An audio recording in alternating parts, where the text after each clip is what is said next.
gravação. Olá, sejam todos bem-vindos. Me chamo Guilherme, já dei tema nessa turma. A gente vai começar em breve um tema dos 3 aspectos do Cristo, né? A gente está agora ainda tirando algumas dúvidas aqui com o pessoal que está ao vivo, né? Não sei se está todo mundo aqui ao vivo, pode ser que alguma outra pessoa não esteja, então vai estar assistindo a gravação. Se alguém tiver mais alguma dúvida, né, além da dúvida do Francisco aí, quiser comentar algo, a gente está já, tipo assim, a parte do curso agora já estamos arredondando para essa passagem, né? Estamos fazendo aí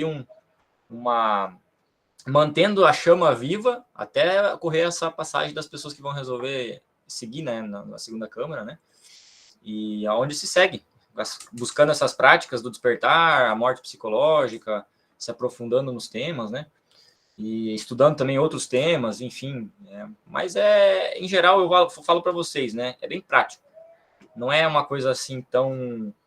Segue se estudando, mas entra num universo, numa dimensão já bem prática, né? De tudo isso que a gente ensinou na primeira câmara, né?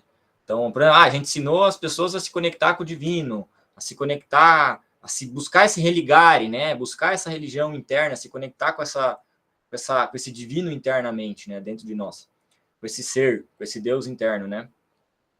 Na segunda câmara, o que a gente faz é fazer práticas para chegar a isso, né? Então, é uma coisa um pouco mais prática, até. Apesar de continuar com os estudos, porque, como a gente estava falando, né, os estudos são importantes para a gente continuar com propósito, continuar motivados, continuar inspirados, né, nessa busca. Porque é uma busca sutil, é uma busca invisível, né? Se trata da fé, se trata desses temas, assim, da consciência, são coisas sutis, são coisas mais que o mundo do jeito que ele está hoje, a vibração do mundo hoje atual, ela é muito material, né? As pessoas, essas coisas divinas, essas coisas superiores, né? A religião se tornou um tema assim banalizado, né? Se tornou um tema que é mais cultural do que assim do que realmente uma busca que as pessoas tenham e que estão tentando ali alcançar algo maior, né? Compreender também essa busca, né? As pessoas não estão realmente nessa busca, né? As pessoas em geral estão assim, vou ali, recebo um conforto, né? Tal, uma palavra serve para alguma coisa, mas não é uma coisa muito vivida, né? Já na gnose a gente realmente busca assim profundamente conhecer essas verdades, buscar essa libertação, né? Uma libertação da verdade, alcançar a verdade, né? Não só crer, que não só crer também de forma cega, né? Que a gnose é comprovação, então também não adianta crer na verdade que alguém falou. Se a gente não comprovar por conta própria, se a gente não buscar isso e acessar essa verdade por conta própria, pela experiência, pela consciência, isso fica como algo, né? Algo assim meio vazio, na verdade, né? Fica algo meio vazio. Né? Então a pessoa não tem propriedade, ela não sabe por quê, como, da onde. Né? E, inclusive, a maior parte das religiões atualmente, né, no mundo, elas pregam uma letra que a gente conhece na gnose como uma letra meio morta, né? Onde que você busca crer no que está dito ali, mas você não compreende o princípio, você não compreende o que significa realmente, né? Inclusive, todo livro sagrado, ou esse livro sagrado que a gente conhece como a Bíblia, né, que é um livro que a gente mais conhece no Ocidente, ele foi escrito em parábolas, foi escrito de forma simbólica, velada, né? Então, por isso que se tem muitas interpretações, tem muitas pessoas que falam, não, é isso, é aquilo, a salvação é assim, a outra salvação é de outro jeito, né? Então, assim, se a gente não buscar pela própria consciência e tentar entender os critérios, nossos próprios critérios, nosso próprio discernimento sobre isso, e a nossa própria experiência sobre isso, a gente está perdido, que nem se diz, né? Que nem segue em tiroteio, para qual que é a verdade, né? Então, a gnose vem como uma forma também de trazer os mistérios, os princípios vivos novamente, né? De buscar ver o princípio da coisa. E o princípio está ligado, está dentro de nós. É acessível dentro de nós. Então, a gente precisa acessar isso dentro de nós. Não é só crer numa escrita em algo que está escrito, mas é precisar enxergar dentro de nós. Por exemplo, não adianta crer que existe o diabo, existe anjo, existe diabo, existe mal, existe bem. Se a gente não compreende isso dentro de nós, tudo pode ser mal, ou tudo pode ser bom, ou nada, não existe o mal, então o que, que é cada coisa? Daí a gente fica pensando que o mal está nas coisas, né? Que nem, geralmente, quem é ligado à igreja e que não é uma busca profunda, ou que nem não é a gnose, né? Que busca a verdade das coisas, não busca crer em dogmas, mas busca conhecer a verdade, o bem e o mal de cada coisa. A pessoa é refém, ela acha que a bebida é má. Tomar uma cerveja é pecado, você vai morrer. Né? Deus vai te condenar porque você toma uma cerveja, você assiste, sei lá, alguma coisa, algum conteúdo no YouTube, sei lá, né? Mas, poxa, a pessoa crê de uma forma cega, mas todas as coisas podem ser bem utilizadas se você souber, tiver com a consciência, né? E souber o equilíbrio das coisas, né? Então, na gnose a gente vê isso, né? Que, por exemplo, a diferença entre o veneno e a cura pode ser a dose, né? Dependendo da dose, pode ser um remédio. Só que se não souber a dose, pode ser um veneno. Então, a gente tem que descobrir a dose das coisas, né? A gente tem que descobrir o que é o bem, até que ponto que vai o bem da coisa, até que ponto que se torna mal. Qualquer coisa em desequilíbrio pode ser mal, né? Então, o despertar da consciência é fundamental. A compreensão que a gnose busca sobre essas coisas, sobre si mesmo, é necessária. Do contrário, a gente sempre vai ser escravo, nunca vai compreender a verdade, né? Catarina fez uma pergunta que chega a ser um koan, né? Porque isso aí é uma coisa que a gente busca diariamente despertar a consciência para saber, né? Dentro de cada área da vida também, né? Tem que ter um equilíbrio entre o caminho, a vida, entre o mundo espiritual e o mundo material humano, né? Porque a gnose também, ela não prega que a pessoa, assim, a gnose não ensina que a pessoa tem que, nossa, abandonar toda a vida em sociedade, abandonar a família, sei lá, abandonar a vida material para buscar Deus, né? A gnose é um caminho que é um caminho do homem equilibrado, como a gente chama, né? E então é um caminho que, assim, a gente, em meio à sociedade, vivendo a nossa vida, vivendo com a nossa família, vivendo no nosso contexto que nós vivemos na sociedade, nesses contextos, tentar buscar essa conexão com algo superior, tá? Tentar buscar essa verdade maior. E é uma luta muito grande, na verdade, não é fácil. Seria muito mais fácil fugir dessa sociedade para encontrar a Deus, encontrar, né, essas coisas superiores, mas não é essa a proposta da gnose, né? Então tem vários motivos, é a proposta do quarto caminho, que a gente chama, né, que é o caminho do homem equilibrado, vivendo em meio à sociedade e buscando se desenvolver física, emocionalmente, mentalmente, espiritualmente, né, buscando esse equilíbrio de vida e conseguindo descobrir qual é a dose de cada coisa que a pessoa precisa, né, conforme o seu nível de consciência, porque cada nível de consciência vai ter uma dose diferente das coisas, né? Chega a um ponto que a pessoa vive uma vida de tal forma, quando ela sofre uma mudança de consciência, certos parâmetros de vida mudam, né? Até o nível máximo, né, que chega uma pessoa que a gente chama na gnose, que é a pessoa que se despertou plenamente, né? Despertou a consciência por completo e se integrou à divindade, se tornou parte da divindade, né? É o mistério do Cristo isso aí, né? É o mistério do Cristo que se uniu ao Pai, né? Se fundiu ao Pai, se tornou um com o Pai. E isso é um nível de evolução gigantesco, né? É um nível de evolução gigantesco que nós podemos estar ali como crianças nesse caminho, né? Como não ainda tão avançados, mas é um caminho que algumas almas vêm à vida, né? E querem buscar, querem tentar encontrar esse mistério, o mistério da redenção, o mistério da busca da verdade, como a gente conhece também. Enfim, poderia falar muitas coisas aqui. A gente vem também para recapitular alguns pontos, tirar dúvidas que vocês possam ter, né? Tentar, de alguma forma, também trazer a nossa experiência de vida no caminho, colocar à disposição, né, de todo mundo aqui que tem alguma inquietude, queira tirar suas dúvidas. E a gente vai falar dos 3 aspectos do Cristo hoje, que é um tema simples, tá? Não é um tema assim com muita informação. É profundo, mas não é um tema complexo. Então é bem rapidinho até. Por isso que a gente está aqui já abrindo também espaço para qualquer conversa.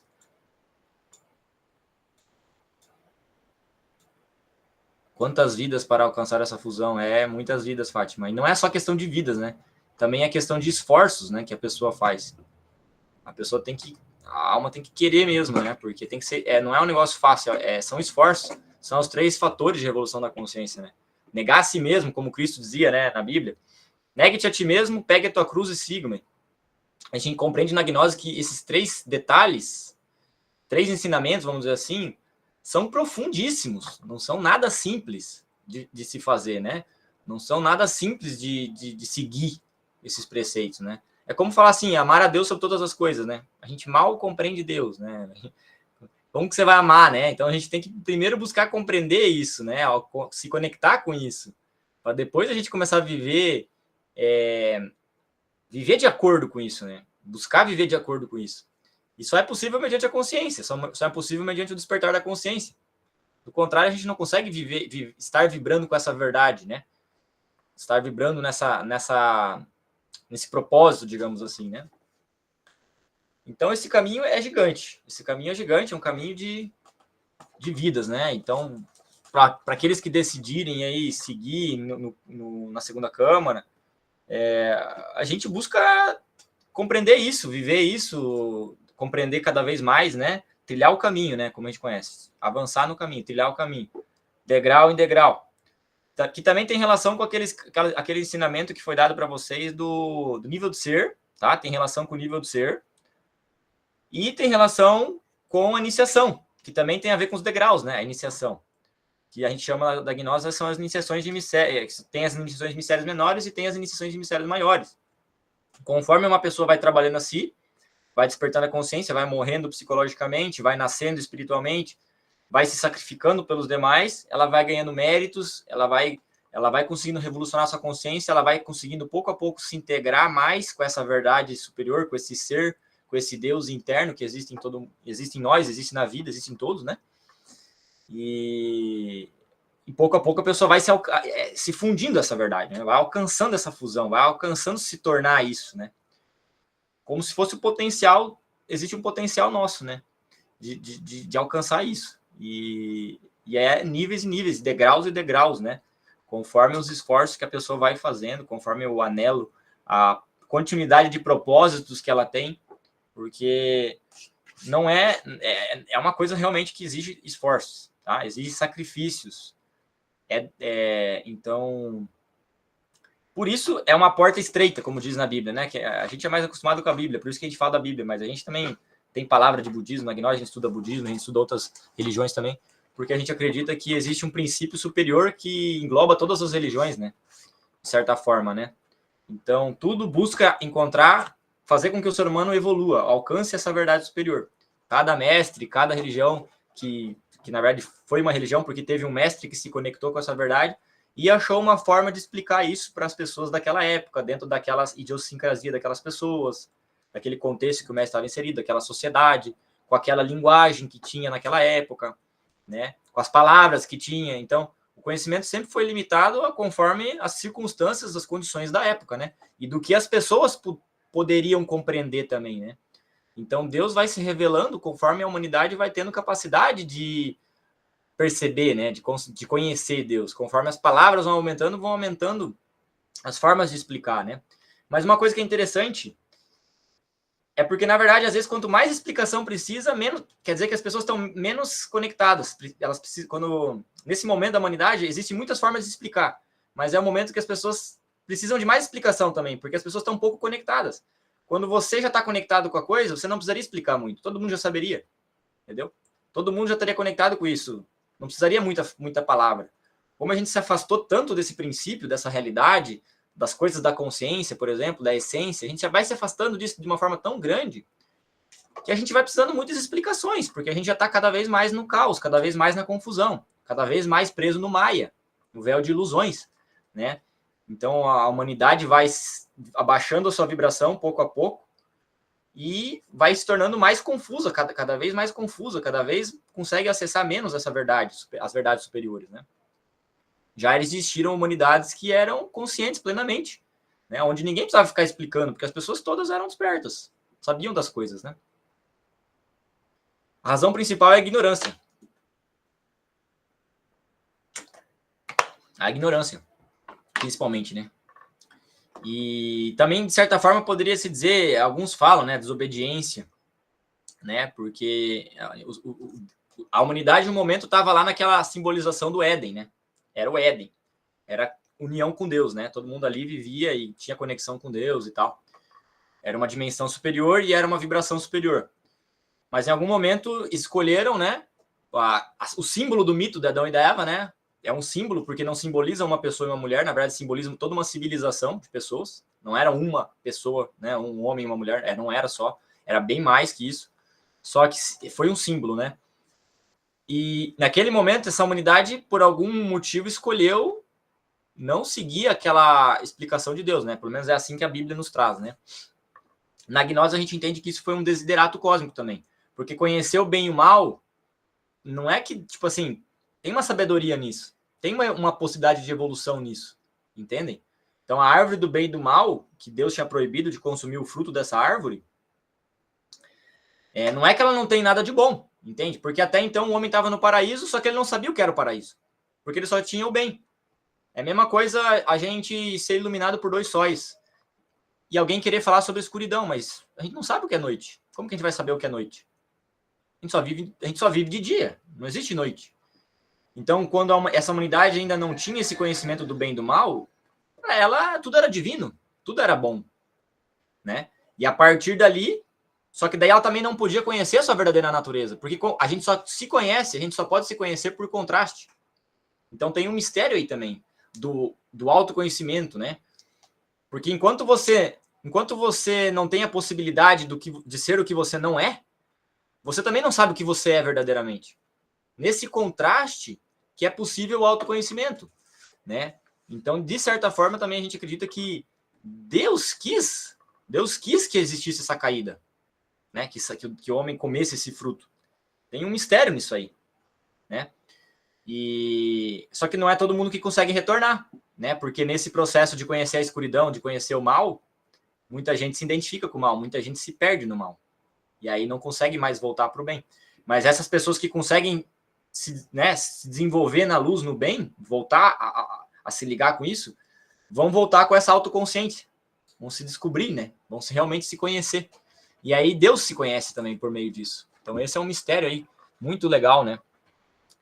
Que quando a gente se conhece, é Deus se conhecendo, de certa forma. Porque o que é a consciência se não é algo divino? Se não é algo superior? Né? Então, dentro de nós, habita esse self da psicologia, né? Esse ser, esse aspecto divino, esse eu superior, né? Essa presença, essa verdade, né? Que a gente, buscando o autoconhecimento, vai cada pouco a pouco conhecendo. Vai tirando as cascas dessa cebola, né? Vai conhecendo o que é verdadeiramente a fundo, de todas essas aparências, de todas as ilusões, de todas essas cascas do ego, né? Que em algum momento foi aprisionando a essência, né? Foi prendendo ela. E hoje nós temos uma escolha, né? Esse caminho é uma escolha que a gente pode ou não fazer, né? A gente pode escolher avançar nisso, conhecer a si mesmo, ir a fundo, né? Escolher trabalhar sobre esse ego, essas cascas, né, inferiores e superficiais, né, que aprisionam a nossa essência, nosso lado divino. É a guerra da natureza inferior com a natureza superior. Né? Uma natureza é a material, que nos leva à involução, né? Não é outra coisa que leva à involução, porque a matéria é morte, né? O único caminho da matéria é morte, o espírito é vida, e a vida eterna, né? Como é a mensagem da Bíblia, né? Deus é eterno, né? E quem se une a isso, quem se une a essa verdade, ela se conecta com essa vida eterna também. Essa consciência permanece.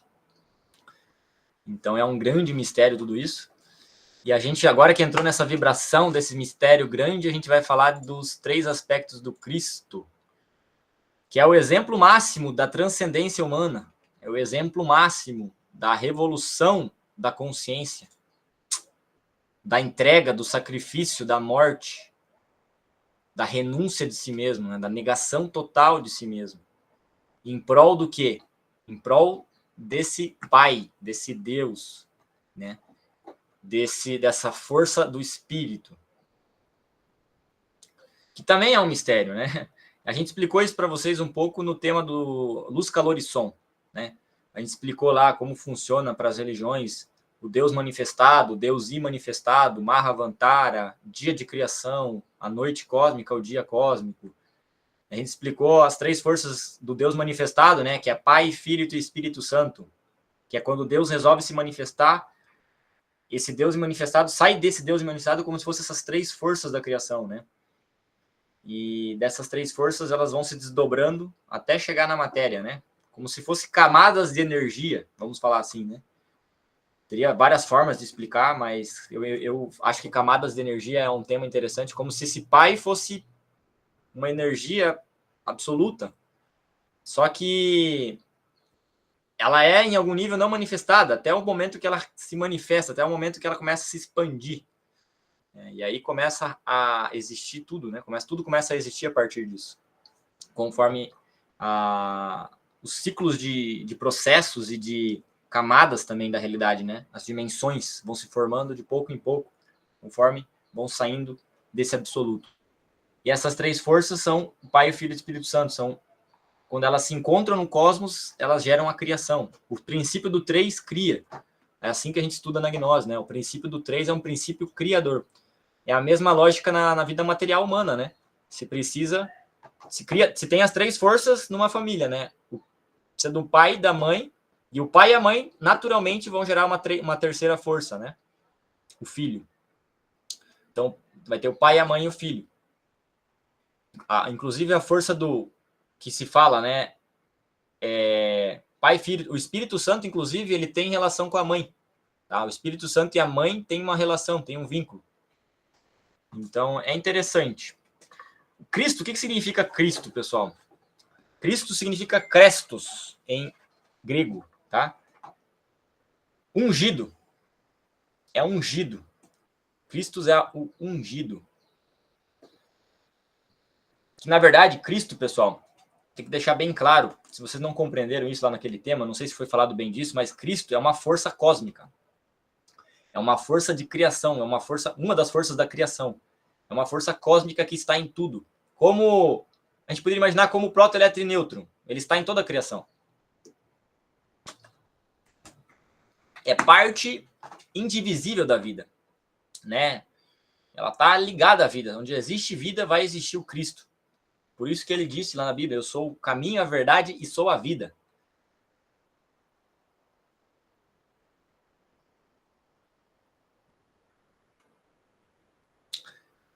Essa vida está em nós também. Tá? Ela está em toda parte. Ela está em tudo que existe vida, ela tem essa força. Em toda a criação, essa força está contida, né? Mas no ser humano, obviamente, por nós termos consciência, ela se expressa em formas diferentes. A gente relaciona essa força com o centro motor, né? Dentro do conhecimento gnóstico, que é como se fosse a força do movimento. É uma força que coloca movimento. É o próprio movimento. Que é o sacrifício, é um movimento, né? É uma disposição.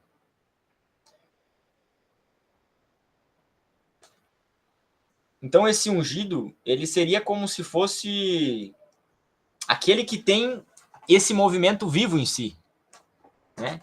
E ele é consciente desse movimento, ou seja, ele sabe que ele é uma consciência crística, né? O Cristo, mais do que qualquer coisa, mais do que uma pessoa, a gente vai falar da pessoa do Cristo ainda, do Cristo histórico, como a gente chama, mas o Cristo, mais do que uma pessoa, é uma força, é uma consciência. É algo que está em tudo.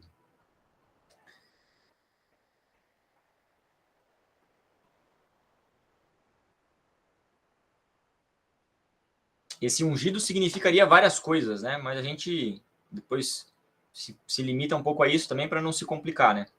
Mas ungido seria aquele que é abençoado, aquele que tem ali como se fosse a bênção, né? Que tem ali a força do Espírito nele, né? Como se fosse isso. Como se fosse isso. Né? Tem essa consciência, tem essa presença de Deus nele, né? Por isso que ele é o Filho, né? Ele é representante do Pai. Porque o Pai não se manifesta. O Pai está nos céus. Ninguém conhece o Pai se não for pelo Filho. Né? Então tem um mistério nisso aí também. A gente precisa do Cristo, a gente precisa encarnar o Cristo, a gente precisa desenvolver essa consciência Cristo, a gente precisa se ungir ser ungido, né? Passar por uma purificação, que essa unção também significa isso, esse ungido também significa isso, purificado, né? Então precisamos se purificar para encontrar e vibrar com essa verdade superior. Também tem relação com a morte do ego, né? Esse Cristo é símbolo também do resultado da pessoa que morreu para o seu ego, né? Não é só resultado da morte do ego, porque existe também o nascimento. É os 3 fatores, né? Cristo é o resultado desses 3 fatores. Precisa da morte, precisa-se do nascimento, que é a cruz. A cruz, gente, simboliza o nascimento também, tá? Porque o que é uma cruz? É o cruzamento. A cruz é um cruzamento, né? E aqui na cruz existe o mistério do homem e da mulher, tá? Esse mistério da cruz, ele é velado o mistério do homem e da mulher, tá? Não se chega ao Pai sem a cruz, sem essa união entre homem e mulher. Então é por meio do casamento, é por meio da união das duas forças, homem e da mulher, que se consegue criar, desenvolver, nascer espiritualmente.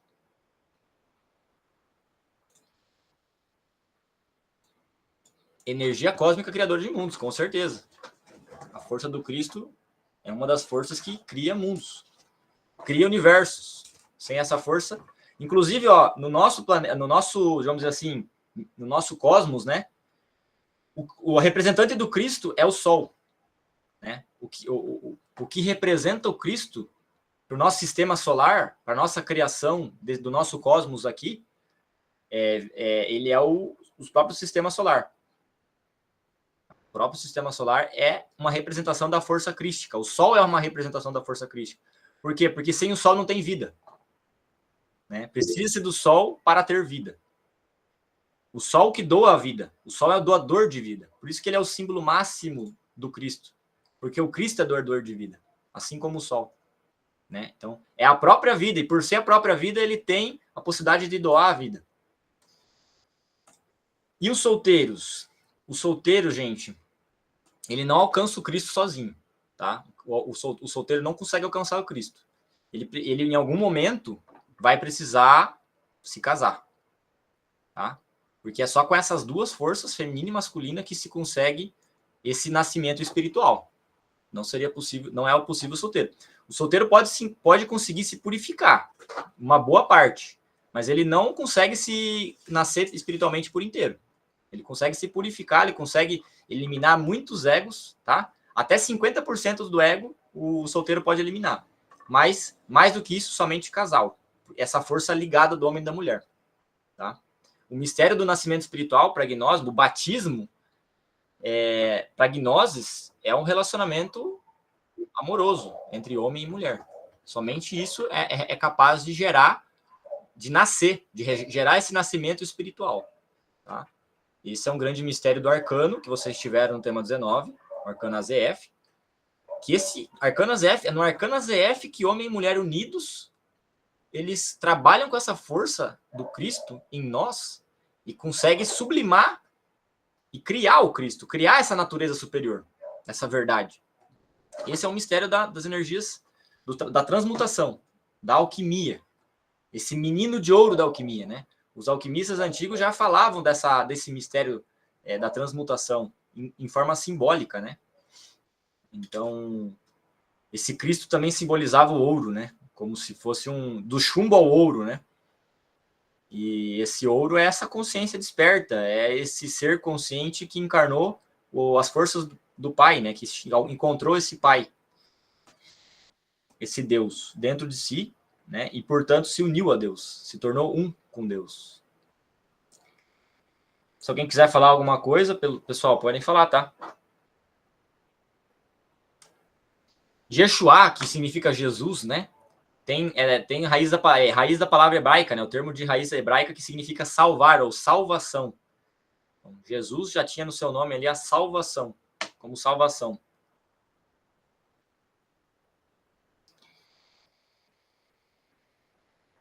Deixa eu ver aqui se tem mais alguma coisa. Dentro desse slide aqui, eu escrevi uns textinhos aqui para lembrar de algumas coisas. Podia ter muita coisa para falar sobre isso.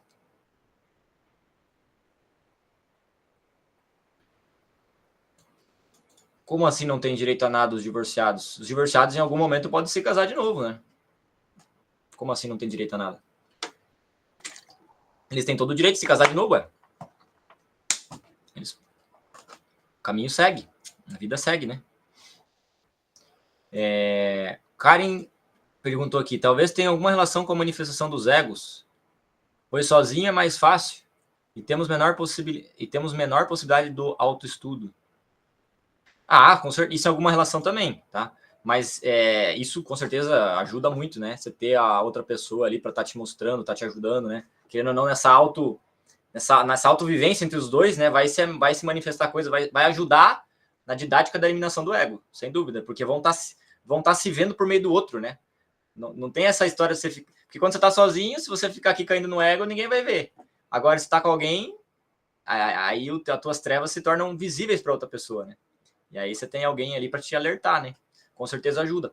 Mas o principal foco é o trabalho com as energias, né? Precisa dessas duas energias para alcançar como se fosse um potencial, porque precisa da união dessas duas energias, feminino e masculino, para conseguir todo o potencial que é necessário para realizar essa alquimia, né? Realizar esse fator também de morte do ego.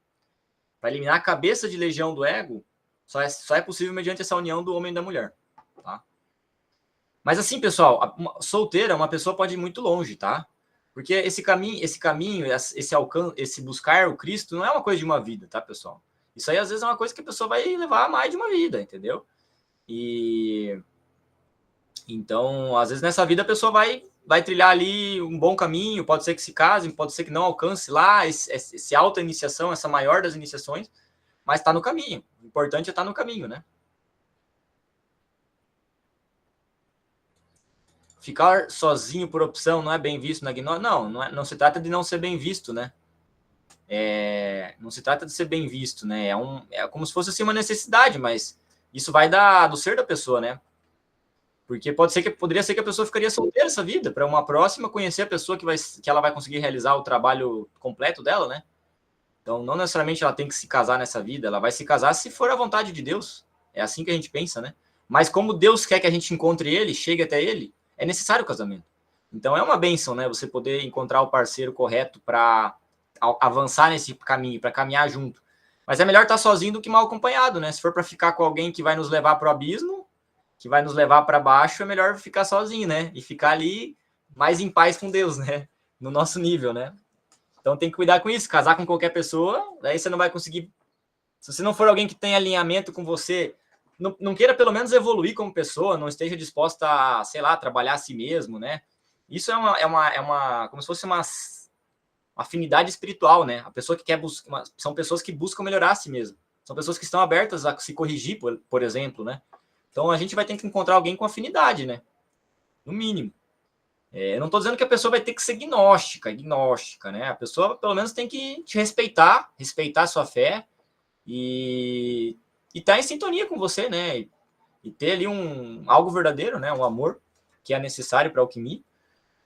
Mas existem mestres, inclusive existiram mestres que estavam com pessoas que não eram agnósticas. Só que de alguma forma a pessoa devia ter vários valores, né? Inclusive aceitava ali essa prática, né? O que já não é fácil. O mundo hoje em dia já não é tão sutil, tão sublime assim, né? A galera já tá mais desculpa a palavra, mais vulgarizada, né? Mas tá mais pra putaria hoje em dia. Vocês vão me perdoar pela palavra, mas o mundo vibra na putaria. Esse negócio da santificação sexual aí, isso aí pro mundo é coisa de louco. Isso aí, os gnósticos pro mundo falar isso aí para as pessoas no dia a dia aí, vão chamar você de louco, né? Não tem. A pessoa tem que ter uma vibração consciente para isso aí fazer um sentido, né? Mas eu não tenho dúvida. Eu não tenho dúvida disso aí, tá, pessoal? Tenho certeza, isso aí é a realidade. Inclusive é um mistério que Jesus deixou na Bíblia, esse mistério, né? Ele não falou para Nicodemos, porque Nicodemos pediu para Jesus, mas Jesus, como que eu vou nascer de novo, Jesus? Me explica isso aí.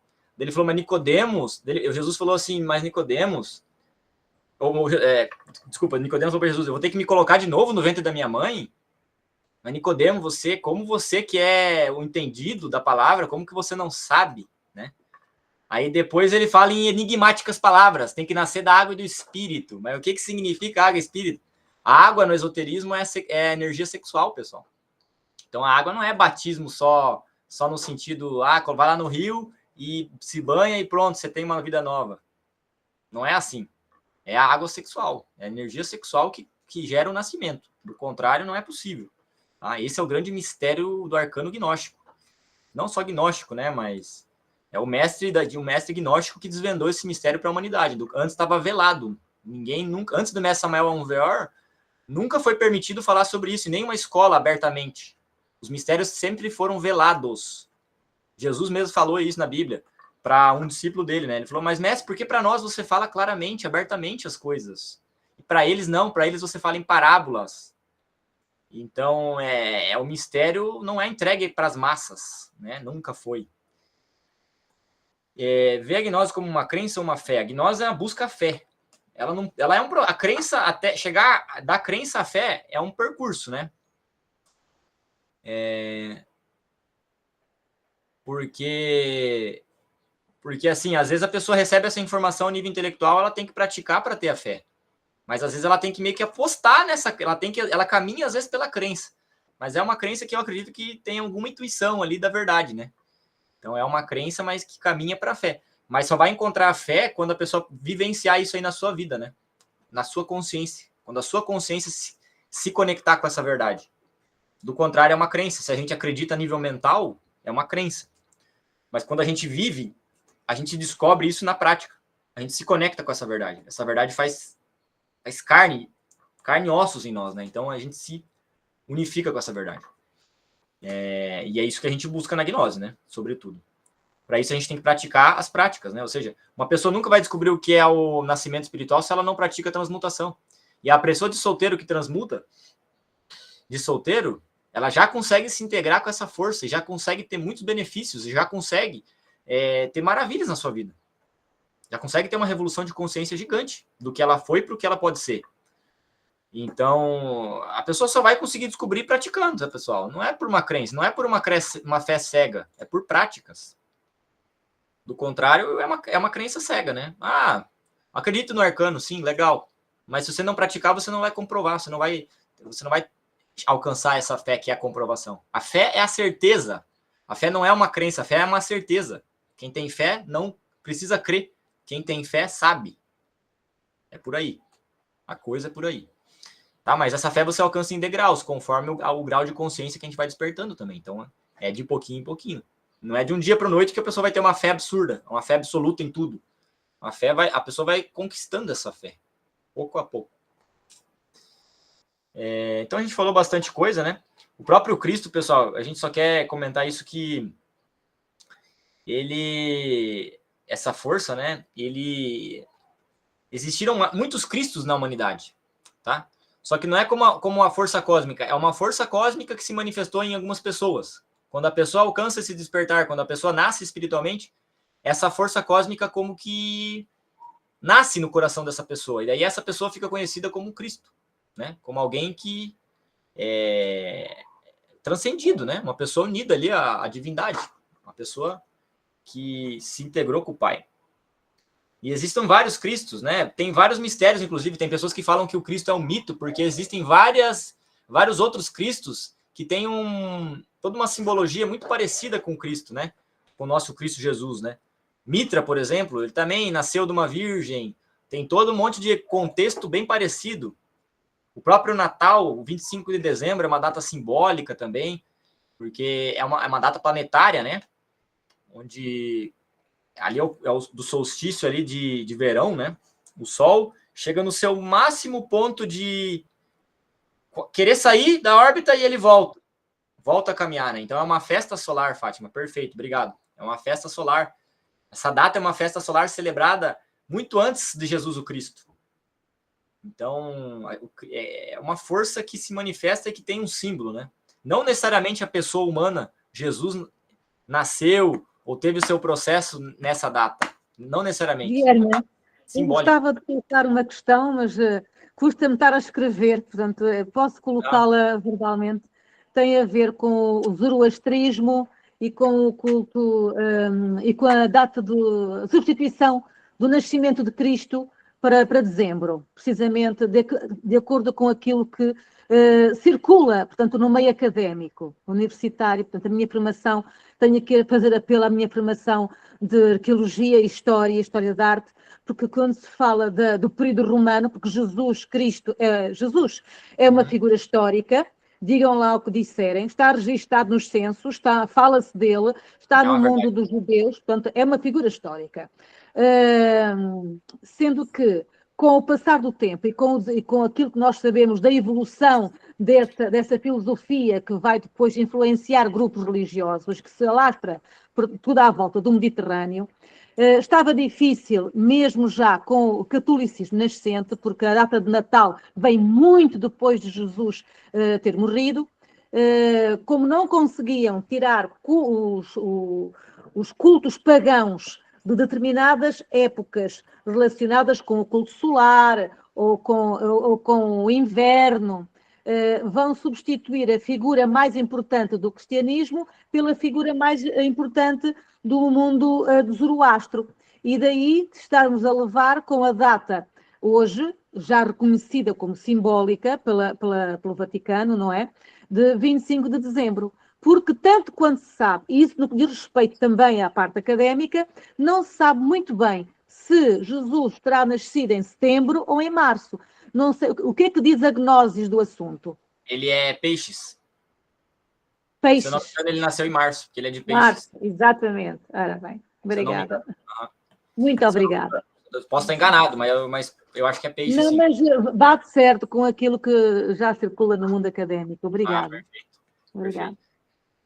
Então, bem legal. Obrigado, Fátima, pela contribuição, tá? Realmente, as pessoas sabem que existe muita simbologia, né? Isso não é uma coisa literal, ou não é uma coisa como se fosse uma particularidade de Jesus, né? Jesus de Nazaré. Não é uma particularidade dele. Obviamente, ele foi o maior mestre, então a gente exalta demais ele, pelo drama que ele viveu, né? Porque ele encarnou esse drama em carne e osso. Esse que é o mistério, esse que foi a grandeza dele, né? Eu não sei a pergunta que teve aqui agora, a Liana perguntou. O nome do mestre Samuel Alvear é um nome interno, é um nome místico dele, é o nome do ser. O nome dele era Victor Manuel Gomes, tá? Mas quando ele se integrou com o ser dele, o nome do ser dele é Samuel Alvear, tá? Então, a esposa dele foi Venerável Mestra de Telantes, ela era agnóstica também, tá? Então, todos nós temos um nome espiritual, tá, pessoal? Quando a pessoa alcança esses cumes da iniciação, quando ela se integra com o ser dela, pouco a pouco nesse caminho ela vai descobrindo o seu ser, o nome desse ser místico, né? Então é uma coisa que transcende. Sim, o mestre Samael era pisciano também, é verdade. Os piscianos já têm uma natureza bem espiritual, já assim, pela força do astro, né? De peixes. São bem espirituais. Então, pessoal, a gente segue aqui. Esse Cristo, essa ideia, né? Essa força, ela é um mistério, gente, que transcende o tempo, transcende o espaço. Esteve presente em vários cantos recônditos do planeta, né? Em vários momentos diferentes. Esse é um ponto muito importante a gente entender, porque esse é um princípio cósmico. Tá? A gente tem que ver isso como um princípio cósmico. Então, transcende pessoas. Ele é a união de várias pessoas que alcançaram conquistar essa vibração, essa força em si. Conquistaram esse sacrifício, negaram a si mesmos, chegaram no nível máximo disso e se integraram com essa divindade. Essas pessoas que fizeram isso foram conhecidas como o Cristo histórico, ou Cristos históricos, né? Pessoas que chegaram a essa força, vamos dizer assim, encarnaram essa força. A gente vê isso, né? Dessa forma. Cristo encarnaram essa força. Então a pessoa vive uma encarnação dessa força por meio do trabalho espiritual que a pessoa realiza. Uma obra que ela realiza, a grande obra.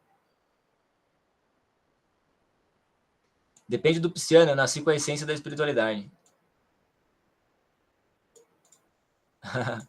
Sim, os piscianos são assim, seres muito interessantes, né? Por uma força do astro, as pessoas já são bem uma empatia, sabe? São pessoas que gostam da espiritualidade, mesmo que de qualquer coisa, tem uma espiritualidade naturalizada em si, né? Bem bacana. Mas, claro, tudo depende, né, Liliana? Esses astros aí não são absolutos também, porque existem várias forças, né? Não é só o signo, existem 10 planetas que influenciam a pessoa.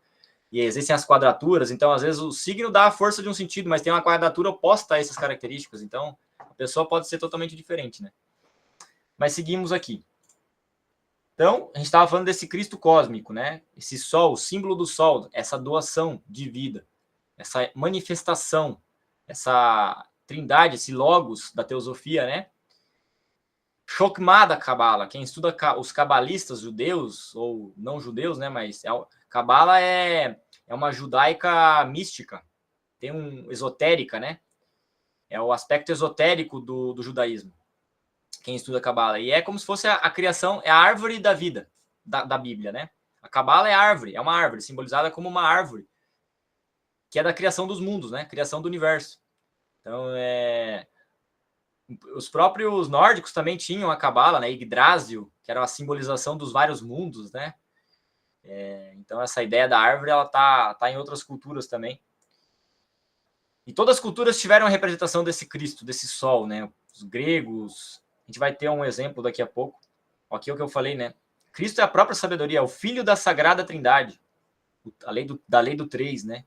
Chokmah da Cabala, Vishnu do hinduísmo, Horus dos egípcios. A gente estudou esses princípios, né, de outras culturas, outras religiões. Segundo Logos da teosofia, tá? Então tiveram várias formas aí de descrever o que é essa força cósmica, né? Esse princípio cósmico aí, que a gente conhece como Cristo, o Filho. É o Logos solar, né? Cujo corpo físico é o Sol, é a fonte de toda a vida. Então, o Sol é a maior representação do Cristo no mundo físico, né? É uma representação do Cristo no físico.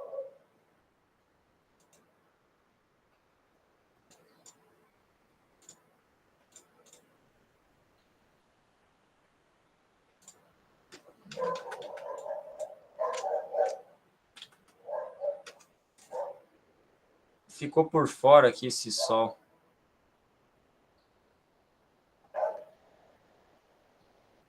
Então, aqui ele está falando que o Cristo transcende, né, esses eus. Então, o Cristo é consciência. Ele também é a representação da consciência. A pessoa, dentro do Chokmah, né, dentro dessa linha, também é uma representação da consciência humana. Consciência Cristo. Mas para isso a pessoa precisa se desenvolver, precisa cristalizar a alma e se integrar com essa força, né?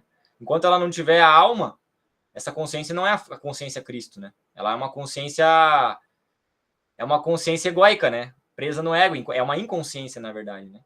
Então esse é um trabalho também. Essa força que o Mestre Samael diz que essa força cósmica se expressa através de qualquer homem devidamente preparado, homem ou mulher, né? Devidamente preparado. Devidamente, com esse trabalho espiritual. Aqui entra um outro ponto, que é o Cristo histórico, né? Aí é uma outra questão. O Cristo histórico são as pessoas que encontraram essa verdade, que encarnaram essa força cósmica, digamos assim. Despertaram em si essa força, cristalizaram em si essa força, realizaram esse trabalho sobre si mesmo, tá? Então, Jesus, o Cristo que a gente conhece, um dos Cristos históricos, né? Existem outros. Mestre Samael Aunveor é um Cristo, pessoal, também, inclusive. Né? Mestre Samael Aunveor, para vocês terem uma noção, já que a gente está num papo elevado aqui, ele é um dos 5, ele é o 5º arcanjo desse planeta, né? Que simbolizado pelos candelabros, né? Os 5 candelabros das 7 velas, uma coisa assim. Na Bíblia tem lá os dos 7, né? Tem a exemplificação dos 7.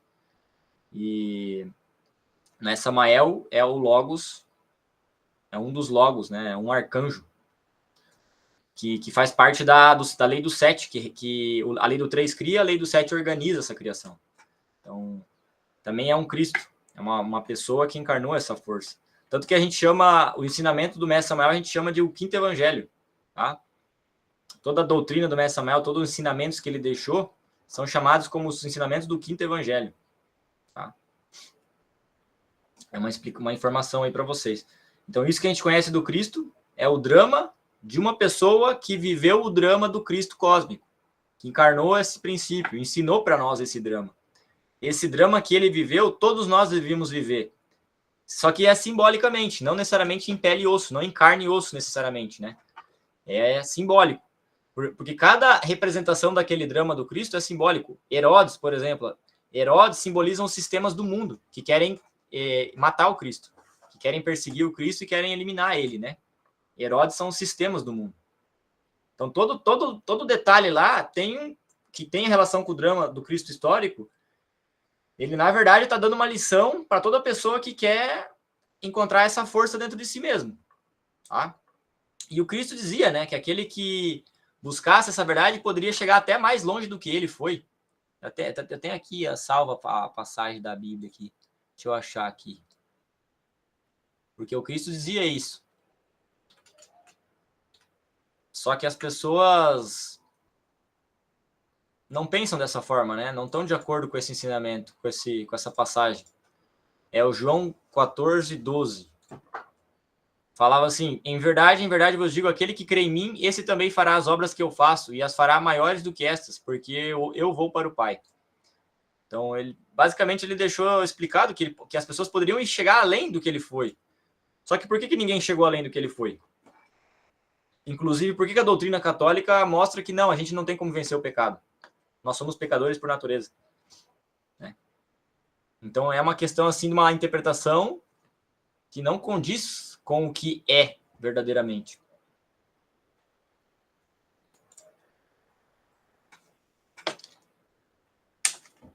A Igreja Católica não reconhece Mestre Samael como o quinto Cristo, não.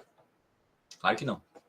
É que nem os judeus, né? Passou Jesus, veio o Messias, só que eles não reconhecem o Messias. Mas ele foi o Messias. Eles estão esperando até hoje o Messias. Os judeus estão esperando o Messias deles até hoje. As pessoas, por uma inconsciência, Cristo vem à Terra e as pessoas não o reconhecem. Esse é um grande problema da humanidade adormecida. Ela não consegue reconhecer. Deus vem em forma de corpo e se expressa, né? E as pessoas não acreditam, não reconhecem. Porque estão adormecidos, estão presos nos seus dogmas, presos na sua literatura. Isso aí deixou bem claro no drama do Cristo, né? Todos os fariseus, toda pessoa que julgava ele, né? Que descria dele, do que ele era, né? Da representação do pai que ele tinha, né? E o pessoal lá aprisionado nas suas escrituras mortas, né? Não, porque o nosso Cristo vai ser assim, vai ser assado. É assim, é assado. Né? Preferiram crer na letra morta. Preferiram considerar a sua própria razão, né? Ao que é a verdade se expressando. Né? Enfim, pessoal, se vocês quiserem perguntar uma coisa sobre o Cristo histórico, senão a gente já vai seguir. Muito poderia se falar, tem muitos outros representantes desse Cristo histórico. Não sei se eu coloquei aqui no slide. Aqui é o que eu falei, né? Toda pessoa que se cristifica, ou seja, encarna os princípios do Cristo cósmico. Esse é o Cristo histórico, tá? Que vai deixar seus ensinamentos, vai passar uma mensagem, vai tentar reavivar a chama do Espírito dos ensinamentos, ou vai dar um ensinamento novo, dependendo da circunstância da época. Então, é isso que os Cristos históricos fazem, né? Eles vêm para fecundar a consciência das pessoas, né? Mostrar para as pessoas que estão aprisionadas o caminho. Ó, é para lá, gente. Vocês se perderam aqui no caminho, vem para cá. Ele vem para pastorear suas ovelhas, né? As ovelhas de Deus, né? Até elas ter condição de elas mesmas saber discernir, ter conhecimento, né? Mas até lá a gente precisa do guia, a gente precisa de alguém que tenha o conhecimento da verdade, alguém que está conectado com essa força. Por isso que é tão importante os mestres, né? Os mestres, esses seres de consciência desperta.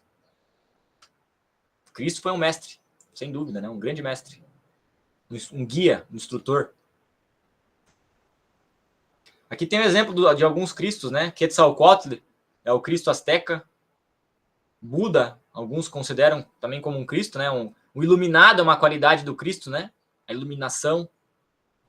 É como se fosse uma qualidade, né? Essa força cósmica é como se fosse uma qualidade, né? Que confere à pessoa ali a iluminação, a conexão com a verdade, a conexão com Deus. Então, representa várias coisas. Mas é um grau, como se fosse um grau que a pessoa alcança de espiritualidade, espiritual. Uma hierarquia, né? Alcancei o grau, cheguei nesse nível. Cheguei na cristificação. Mais ou menos nesse sentido que a gente entende, né? Então aqui tem Krishna, Mitra, Atenas não, desculpa, como que é o nome desse Cristo grego? Atenas não, eu esqueci. O Cristo grego, Apolo, perdão, Apolo, é o Deus Sol. Apolo, sim. É o É o Apolo. Deus Sol, sim.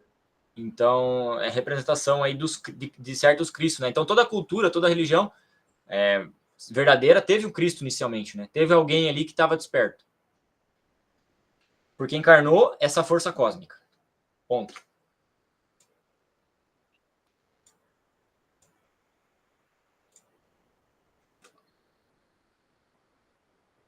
Agora, outra coisa, pessoal. Outra coisa é esse Cristo íntimo. Então, todos nós temos como se fosse uma potência do Cristo cósmico dentro de nós. Todos nós. O Cristo cósmico existe em nós como uma potência, uma semente. Vamos imaginar esse Cristo íntimo como uma semente, que é exatamente a analogia perfeita para isso. Se você germina essa semente, se você dá alimento para essa semente, se você cuida da fertilidade da terra, que é o nosso próprio corpo, se você cuida e realiza esse trabalho, fecunda essa semente, o que nasce é o Cristo. E tem relação com a nossa essência, e tem relação com a energia sexual. Tá? Esse Cristo íntimo tem relação com o Mercúrio dos alquimistas. O Mercúrio simboliza também o Cristo íntimo. Porque esse Cristo íntimo, ele habita as nossas energias sexuais. Exatamente. Essa semente do Cristo íntimo é a nossa energia sexual. É a semente do homem e da mulher.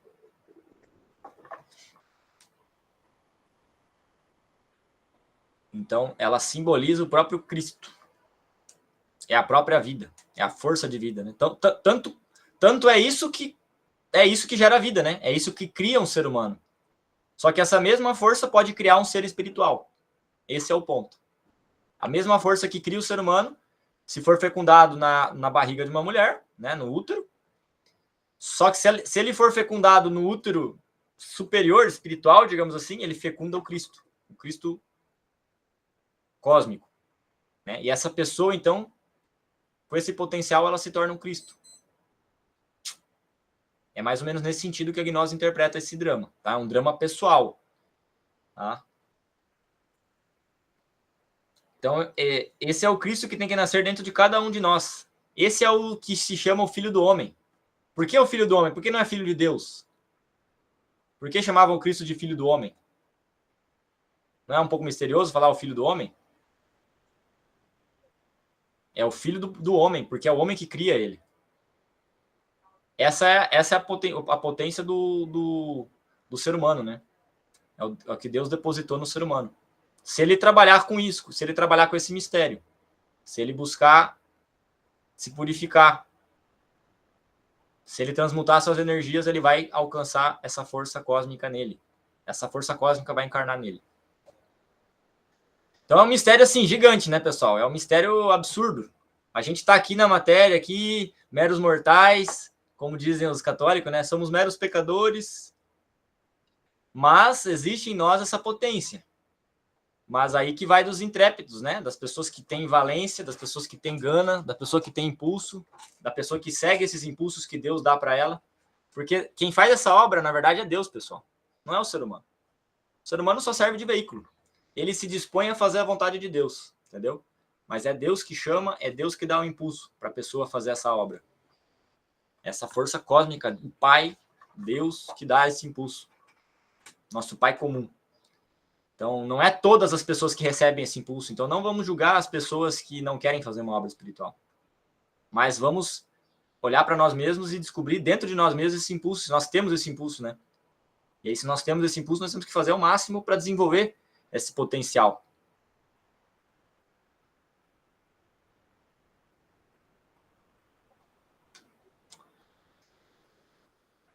A Liliane comentando sobre a astrologia aqui do número 22, que tem a relação com o filho dela, né?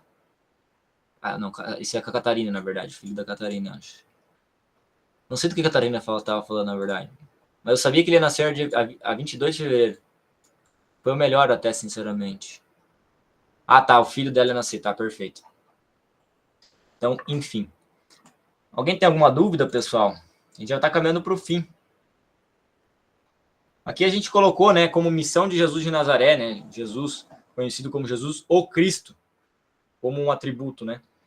O ungido. A missão dele, pessoal, foi ensinar para todo mundo, deixar uma mensagem do drama, né? Deixar esse drama plasmado, que é um ensinamento. O drama dele é um ensinamento. É o ensinamento dele. A obra dele é esse drama que ele viveu em carne e osso. Cada símbolo ali, o Pilatos, por exemplo, vocês sabem o que significa Pilatos? No drama íntimo do Cristo, no drama cósmico do Cristo? A mente. Sabia que a mente simboliza Pilatos? Porque Pilatos lava a mão. A nossa mente dá justificativas. Quem trai o Cristo são os 3 traidores. E esses 3 traidores estão fora e estão dentro de nós mesmos. Eles estavam lá para ele, mas estão para nós também. Como a verdade, o conhecimento do símbolo, né? Pilatos é a mente. 27 de outubro, porque o mestre Samael encarnou o Logo Samael em 27 de outubro.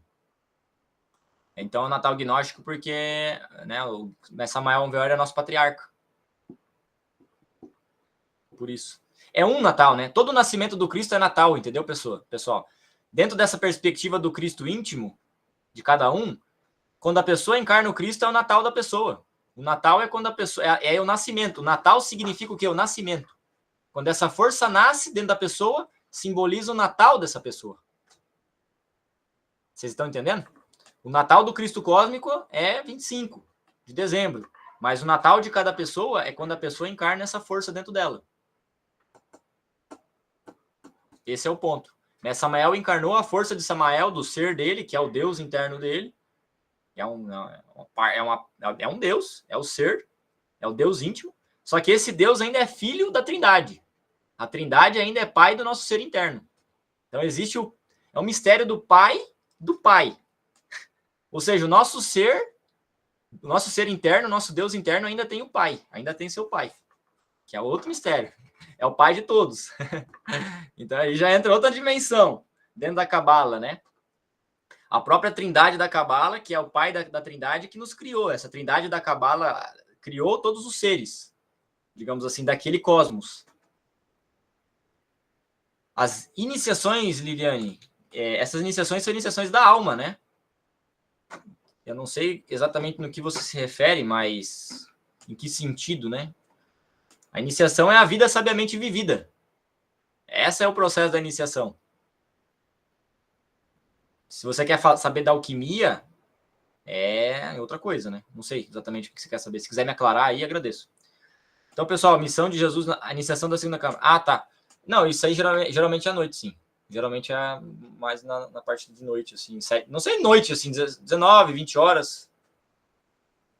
Quando tá escurecendo, né? Pelo menos tem que estar escurecendo. Tem um símbolo também isso aí. Tá bom? Então, essa passagem para a segunda câmara costuma ser à noite, sim. Até porque de dia todo mundo trabalha, mas tem também um símbolo da parte da noite. Porque a semente, ela brota debaixo da terra. Ela tá no escuro, tá? Tem um mistério isso aí. Pessoal, a missão de Jesus Nazaré foi deixar ensinamentos, tá? O drama dele todo é uma série de... É um livro aberto para quem sabe ler, para quem tem a consciência para desvendar aquele livro, tá? Mas para isso a gente precisa das chaves da consciência. Coisas que só nas escolas esotéricas que foram ensinadas, essas chaves. É uma coisa que foi uma tradição oral de lábios a ouvidos. Desde o tempo de Jesus existem os cristãos primitivos, existem os gnósticos primitivos, que foram preservando esotericamente, em círculos fechados, esse ensinamento verdadeiro, autêntico. Hoje a gnose ela é portadora desses ensinamentos. Por isso que os mestres desvelaram vários mistérios do drama do Cristo. Várias chaves, várias informações que eles conseguiram desvelar porque eles encontraram o Cristo dentro deles. Então eles conheceram isso tudo, esse drama do Cristo. Conseguiram desvelar. Oi. Desculpe, é mais uma questão que é longa para não perder e enganar-me a escrever. Em relação ao cristianismo primitivo, dos essênios, com as descobertas que foram feitas com os manuscritos do Mar Morto em Qumran. Nag Hammadi. Sim, Nag Hammadi. Qual é a relação? Não é isso que eu quero perguntar. É de fidelizar as informações que vêm no Novo Testamento, sendo que muito do que foi escrito no Novo Testamento já foram assim décadas depois de Jesus ter partido e dos seus ensinamentos terem sido filtrados através do tempo. Concílio de Constantinopla. Concílio de Constantinopla. Concílio de Niceia. Concílio de Niceia. Não foi nesse concílio que também se decidiu que as mulheres não tinham alma. Há sim qualquer coisa ligada a um dos concílios, mas não queria dispersar para esse lado. Tá, eu não sei se esse concílio aconteceu isso, não. Fidelizar quais são os documentos nos quais assentam os ensinamentos do gnosticismo, Jesus foi gnóstico, não é? Que são usados pela Gnosis. Fazem fé. Eu vejo aqui muita referência à Bíblia, ao que os apóstolos escreveram. Qual é o grau de fidelização ou de veracidade absorvido dessas leituras por parte da Gnosis, em relação aos documentos da Bíblia, evidentemente? Sim. A gente, na Gnose, os principais ensinamentos são os que o mestre Samael sintetizou. Tá? Depois do mestre Samael, teve o mestre Lakshmi, que foi o mestre que restaurou a igreja gnóstica, depois que o mestre Samael deixou o corpo físico.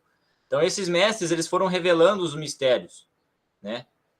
Porque eles foram seres que alcançaram a consciência plena, entendeu? Despertaram. E quando a pessoa desperta a consciência nesse nível espiritual, ela acessa essas informações. Ela consegue, inclusive, voltar nos registros akáshicos e ver o drama do cósmico do Cristo enquanto estava acontecendo. Então, é um negócio, assim, é bizarro. Eles conseguem acessar as informações por meio da consciência dos registros akáshicos da natureza. Então, passado, presente e futuro não existe nesse nível da eternidade. Então, eles acessam essa consciência e eles têm as informações que aconteceu lá atrás. Então, eles desvendam esses mistérios, porque eles têm esses mistérios dentro deles. Por meio da consciência, eles acessaram isso. Mas eles também dão aval aos documentos, os evangelhos apócrifos, por exemplo. O evangelho apócrifo de João. Tem vários ali que os mestres dão autenticidade, né? Dão ensinamentos também baseados em cima daquilo. Tá? Por exemplo, os evangelhos apócrifos do Nag Hammadi lá, por exemplo. Eles têm veracidade. Eles estão em consonância com os ensinamentos gnósticos atuais.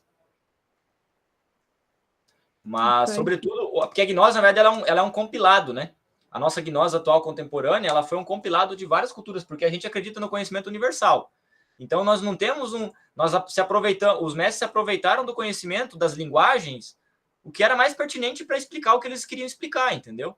Então, por exemplo, eles foram com a linguagem atual, contemporânea, eles atualizaram os ensinamentos do Cristo, de certa forma, ou complementaram, o mestre Samael complementou. Ele passou pela maçonaria, ele passou pela Rosa Cruz, o mestre Samael estudou o Quarto Caminho de Gurdjieff, ele estudou teosofia, o mestre Samael estudou tudo que existia sobre espiritualidade no tempo dele.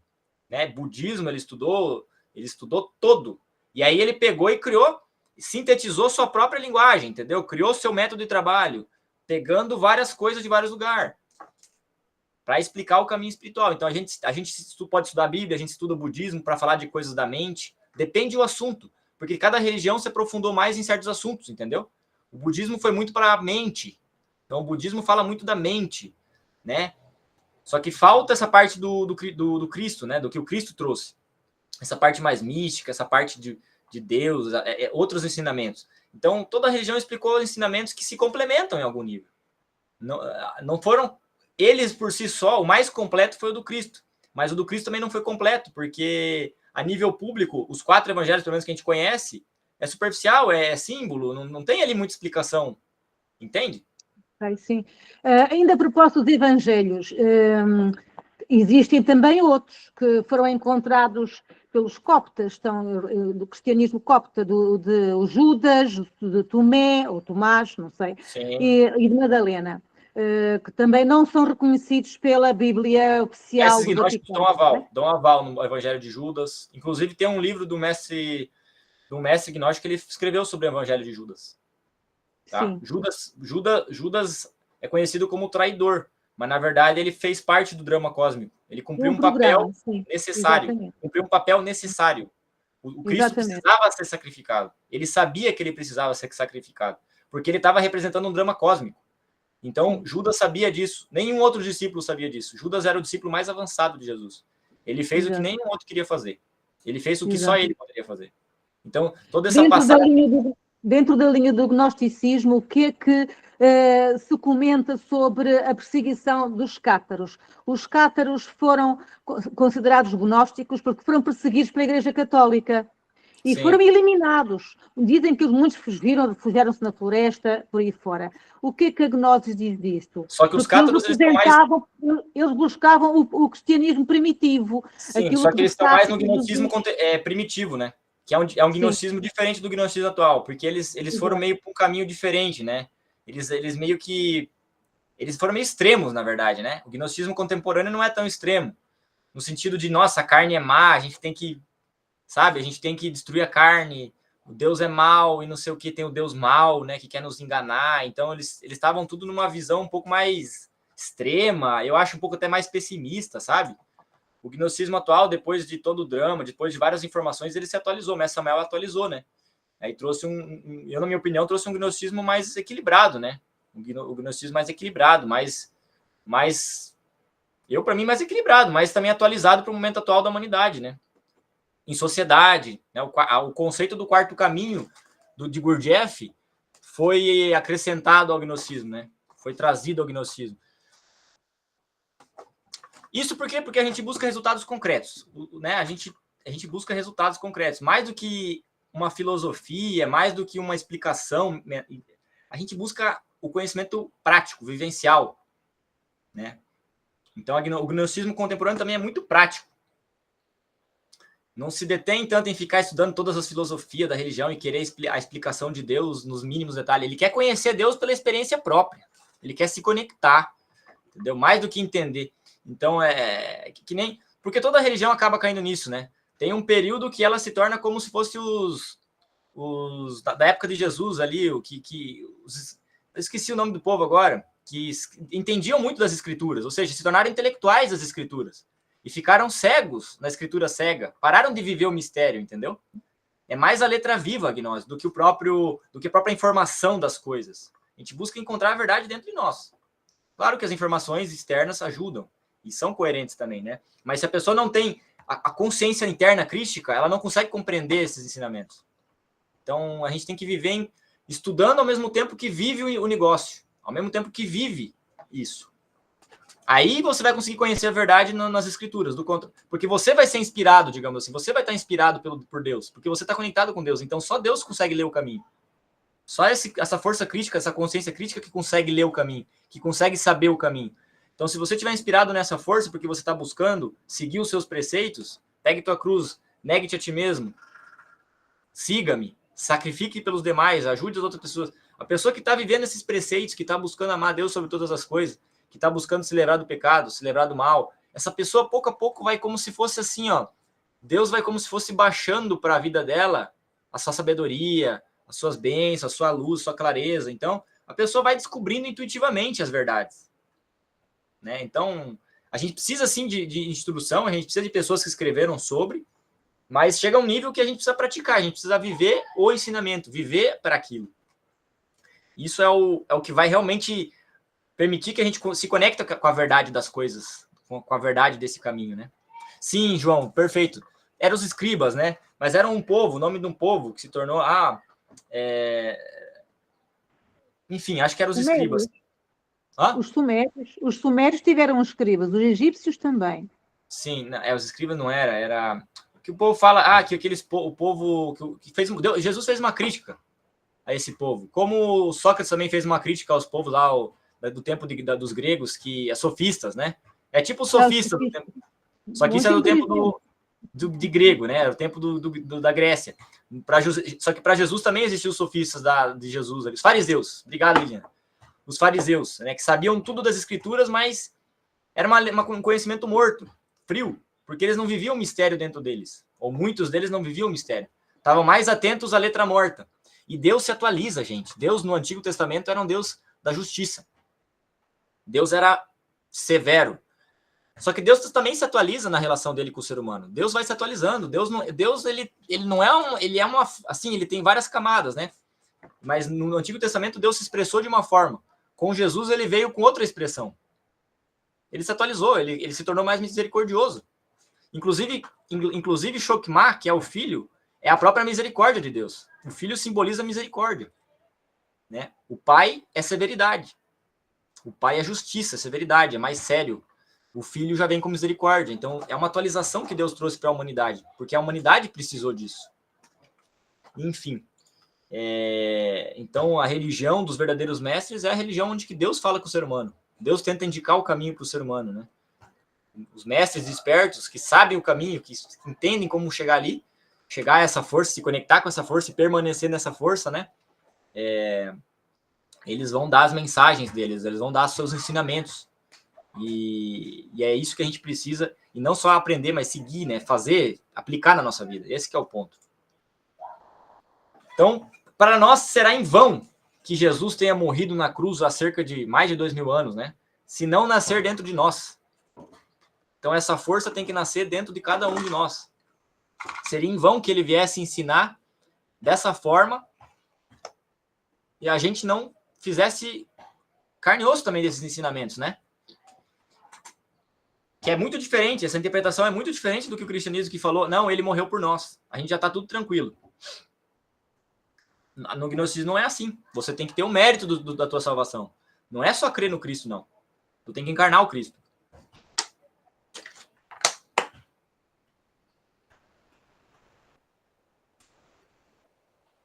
Perfeito, pessoal?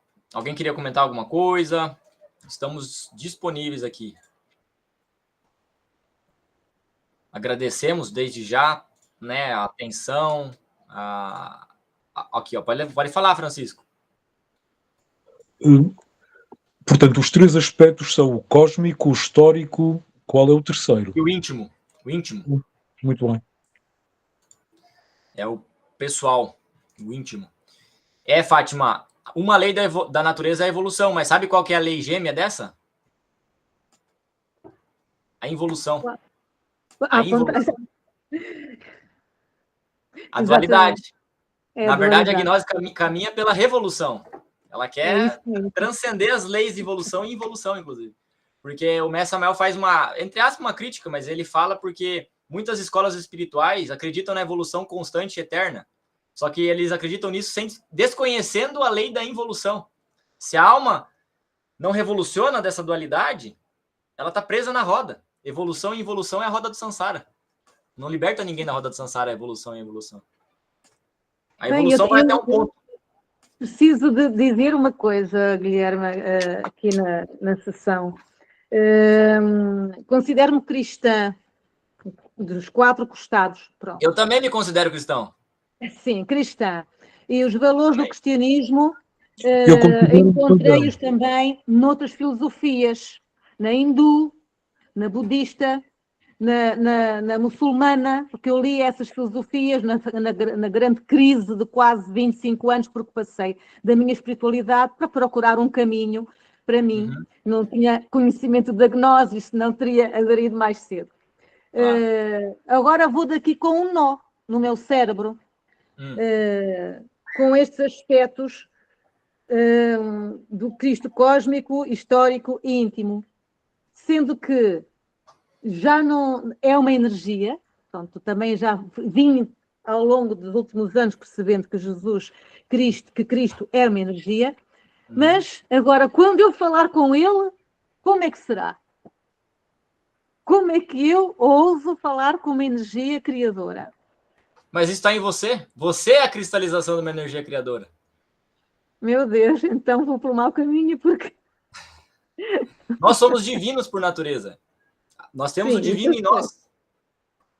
Nós temos que conectar com isso. É muito grande, é enorme, isso é enorme. É gigante. Só que a gente tem que ser coerente com isso, entendeu? A parte nossa humana que nos cabe, humanamente, é se servir de veículo, se purificar, entendeu? Não se permitir ficar aí nos defeitos, nos pecados, no ego. É trabalhar, é fazer nossa parte. Fazendo isso, a gente está honrando com essa divindade que existe em nós. Esse é o nosso papel. Honrar com essa divindade que existe em nós. Honrar com essas forças cósmicas, com esse Cristo interno, que está ali, que luta para que a gente se revolucione a nossa consciência. Ele luta com as trevas. Então, nós temos que... É o próprio mito. Sabia que o mito do Hércules simboliza um Cristo também? É o mito do Cristo? Tem uma relação com o mito de Cristo? Não sabia. O mito do Hércules é super crístico. É o trabalho que o Cristo faz nesse caminho de encontrar o Pai. Ele vai passar por vários desafios. Cada mistério daquele lá, os mestres gnósticos interpretaram. Cada um daqueles mistérios simboliza digamos assim, uma força negativa contrária a Deus que a pessoa tem que encarar, tem que vencer. Tá? Um aspecto disso eu vou falar que não é bem do Hércules, mas é de Judas, por exemplo. Judas simboliza também o desejo. Então, o desejo mata o Cristo. Ele trai o Cristo, né? Ele traiu o Cristo com um beijo. É assim que o desejo nos trai o nosso Cristo íntimo. Porque a gente se deixa levar pelo desejo da matéria, o desejo das coisas, por exemplo. Então, quem está no caminho do Cristo vai ter que trabalhar isso, né? Os maus desejos, digamos assim, né? Que trai o Cristo, que vendem o Cristo. Pior do que trai e vende o Cristo, né? Então, a gente não pode trocar nossa primogenitura por um prato de lentilhas. A gente não pode trocar nossa primogenitura por um prato de lentilhas. Né? Temos que fazer nossos esforços para despertar nossa consciência, para encarnar essa realidade superior na nossa vida. É possível, gente. É difícil? Mas é possível. Eu falo para vocês, é possível. Eu tenho certeza disso. É possível. Não é fácil. Tem que ter muito esforço, tem que ter um chamado de Deus, mas tem que honrar esse chamado. E fazer nossos esforços, fazer o que nos cabe, né? Estudar o nosso ego, se auto-observar durante o dia, fazer as práticas da gnose, buscando o despertar da consciência, buscando energia, transmutar nossas energias para ter energia purificada, energia que vai servir para a consciência.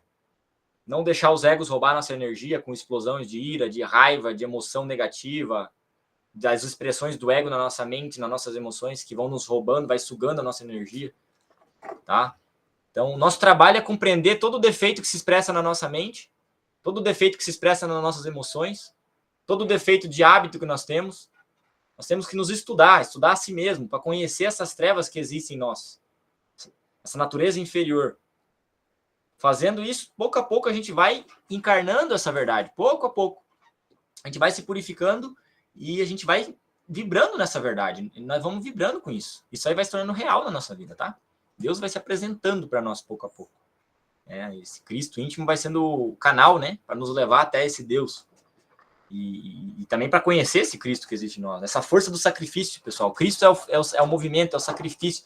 A gente tem que sair do comodismo, pessoal. Tá? A gente tem que fazer o que tem que ser feito, nem que doa. Cristo é essa força. Ele nos ensina isso. Entendeu? Porque ele é a dor, mas ele é o exemplo máximo do sacrifício da dor. Entendeu? O seu drama ali ensina isso. Não se deixar cair no comodismo. O ser humano é muito forte. Ele tem que vencer a si mesmo, vencer todas as nossas baixas influências negativas, nossa natureza inferior, para ter essa força, para ter essa condição. E a gente tem. O Cristo está na nossa vida. A gente tem que querer ser veículo disso. Pagar esse preço. Né? Sair do comodismo, vencer a si mesmo. Vencer isso. Esse é o nosso trabalho. É possível ser gnóstico sem ficar convidando as pessoas para o estudo de primeira câmara, sem compartilhar? Sim, claro, Liliane. Não necessariamente você precisa convidar outras pessoas ou compartilhar publicações. Esse é um convite pessoal, né? É íntimo. Não necessariamente... a pessoa faz isso, ela sente no coração, mas não é uma coisa que é obrigada a fazer, né? Pode ficar tranquila. Se alguém quiser comentar mais alguma coisa, pessoal, a gente está disponível aqui ainda, tá? A gente já vai se despedindo aí de quem precisa ir, né? Mas quem quiser também comentar alguma coisa, senão a gente já vai também se despedindo. Aqui o Francisco falou, como dizia mestre Fernando Pessoa, tudo é mistério e o mistério é tudo. Olha só, Fernando Pessoa era místico. Inclusive, ele conheceu a teosofia. Só que na vida que ele foi... O Fernando Pessoa, na vida de Fernando Pessoa, não se integrou ao mistério. Ele não se entregou ao mistério, tá? O mistério apareceu para a vida dele com a teosofia, mas ele fugiu um pouco do mistério, desse caminho. Mas ele era uma pessoa super mística. Mais do que isso, podemos vê-lo como um Deus. Né? Quem? Podemos vê-lo como um Deus, um verdadeiro criador, um criador absoluto, uma manifestação do divino, da centelha divina. Não, humanamente. Ele foi um bom humano, na minha opinião. Ele não foi divino. Eu acho que ele foi mais divino do que muitos dos falsos profetas que andam aqui por este mundo. Para mim, ele foi assim uma pessoa que foi humana, muito humana, encarnou os valores humanos, sabe? Foi muito, mas isso já é grande, para mim isso é grandioso, né? Ou seja, se tornar humano de verdade já é uma coisa misteriosa, já é uma coisa grande, né? Já foi diferenciado, né? Com certeza. É uma pessoa que tinha muitos valores. Gosto bastante de Fernando Pessoa, me toca bastante os escritas dele, né? Tinha uma consciência acima do seu tempo, tinha uma consciência muito mais elevada do que as pessoas cotidianamente têm, né? Só que não sabia muito lidar com isso, né? Ele vivia aflito, vivia cheio de aflições, né? E de complicações. Por isso que deixou tantos escritos, né? Criou tantos heterônimos e cada um com suas características para vencer a solidão que ele sentia de ser uma pessoa diferente, né? De ser uma pessoa que tinha uma consciência diferente. É bem interessante, Fernando Pessoa, é bem interessante mesmo. Você citou ele. Ele conheceu a teosofia. Eu sei que ele conheceu a teosofia.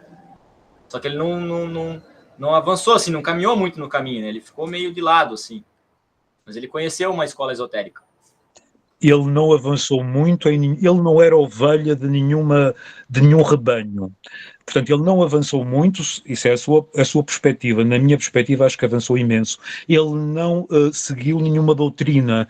Ele experimentou e estudou. Ele considerava-se Rosa Cruz, estudou maçonaria, fez parte da maçonaria. O que me assusta muito e a minha dúvida em entrar para a segunda Câmara da Gnose é este lado que todas as religiões fatalmente têm, é este lado das verdades absolutas.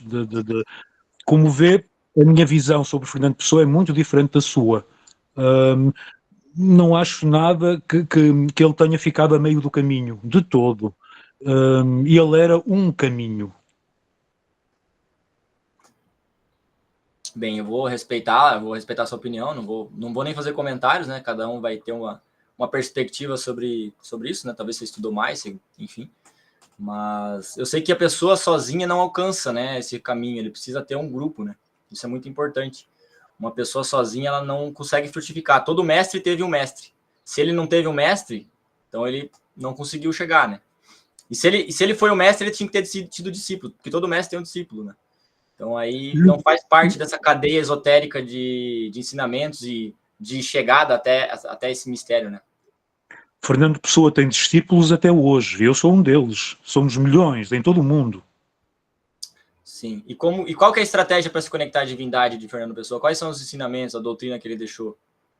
Cru, é a sua obra, como falou, dividida, multiplicada dessa forma humana, em todas as possibilidades de existência, nesses vários heterónimos, está tudo na sua obra, pode lê-la como um evangelho. Ah, entendi. Ah, bacana. Interessante que você vê dessa forma, né? Para mim não tinha tido essa perspectiva, não. Mas não vou negar também, não vou falar que não é, porque eu também não conheço toda essa dimensão da obra dele, né? O que eu conheço não me deu essa perspectiva, mas também conheço pouco, talvez, sobre ele, né? Mas, enfim. Mas, com certeza, o que eu conheço, eu gosto muito dele. A nível, como eu falei, a nível humano, assim, me faz muito bacana. Né? A nível humano, Permite-me uma falar, intervenção. Sim, é um contributo. Fernando Pessoa é uma figura incontornável da cultura portuguesa e internacional, planetária até. Mas vamos ver agora como é que ele morreu, quais eram os seus comportamentos perturbados, não é? Que estão um bocadinho distantes de um caminho que se deseja para uma mente livre, sim, purificada. Isso não lhe tira valor, não é? Pronto. Nós sabemos, historicamente, como é que as coisas terminaram com Fernando Pessoa, não é? Pronto, era só isso. Obrigada. Obrigado, Fátima. Valeu pela colaboração. Isso é bem importante, porque você conhece o mestre pela sua obra, sobre tudo isso, né? Então, o mestre deixa uma obra de perfeição, uma obra de purificação, uma obra de perfeição. Então, esse é o ponto, né? Obviamente, pode ensinar muito a todo mundo, né? Não é que o cara não tem nada de ensinamento, não tem nada de verdade, né? Só que não é o mais purificado dos mestres, então, no caso, se ele é um mestre ali, pro Francisco, né? Não é o dos mais purificados, mas tudo bem, também pode ser o mestre, tem muitas a ensinar, né? O mestre que ensina, né? Também. Mas o que é isso de um mestre mais purificado?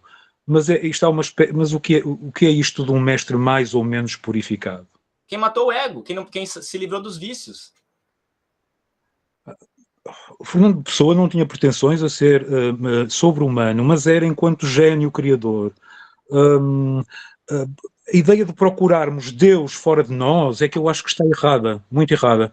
E é aí que claudicam todas as religiões, que entram sempre de uma forma mais ou menos direta pelas verdades absolutas, por aquilo, por aquilo que leva ao vazio das religiões. As igrejas hoje em dia estão vazias.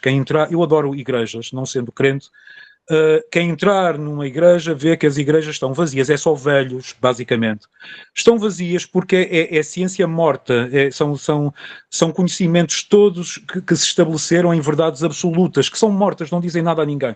Precisamos de encontrar o Deus dentro de nós, não é fora de nós, acho eu, é a minha opinião. Concordo com você, Francisco. Tudo que nós falamos aqui hoje tem relação com isso. Né? É o Cristo íntimo. Olha, muito obrigado, eu vou ter de me retirar. Boa tarde, obrigado. Obrigado, Francisco, valeu. Então é isso, pessoal. É isso que a gente estava ensinando, né? Isso que o Francisco ensinou, a gente está tentando trazer na gnose, né? Cada um tem que se conectar com essa força que habita em si mesmo, né? Mais do que crer em algo, em crer em um monte de coisa. A gente tem que buscar essa força dentro de nós mesmos. O que vai diferenciar é que cada religião vai ter seu método, né? E alguns métodos vão levar a certas pessoas até certo ponto. Nem todas as escolas ensinam a libertação plena. Não ensinam a cristalizar o espírito. Tem escolas que levam a humanidade até um ponto. Depois desse ponto, ela vai ter que encontrar outra escola. Tem as escolas Kinder, como a gente conhece, tem as escolas de alma e tem as escolas de espírito, que são escolas mais elevadas, né? Então, tem níveis, conforme o nível de evolução da consciência de cada pessoa, tá? Então, é por aí. Bacana, pessoal. Foi interessante hoje aí. São temas profundos, complexos, movimentam nosso interior, nossas questões, mas essa também é uma finalidade da gnose, né? A gnose é revolução, é se aprofundar, é investigar, refletir e também aplicar os conhecimentos, né? Isso é muito importante. Porque muita gente gosta de falar do drama do Cristo, mas não quer viver o drama do Cristo, não quer pegar a sua cruz e seguir o Cristo, né? É mais fácil só falar do drama, né? O difícil é viver o drama, é encarnar o drama na sua vida, né? Isso que a gente vem exaltar aqui na gnose, essa é a finalidade, né?